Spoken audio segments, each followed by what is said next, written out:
మనందరికీ విశ్వాసంలో ఎదగాలనే గొప్ప కోరిక ఉంటుంది. అయితే త్యాగానికి మాత్రం చాలా వెనకాడుతూ ఉంటాం.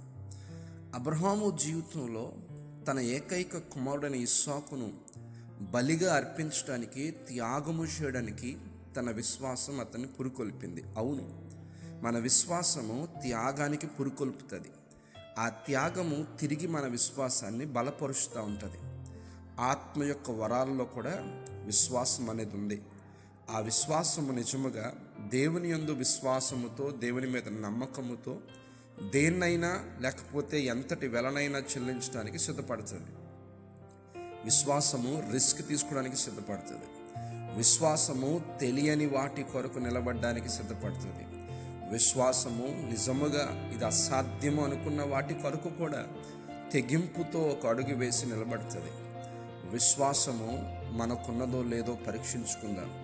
విశ్వాసము ద్వారా అసాధ్యాలను సాధ్యం చేద్దాం.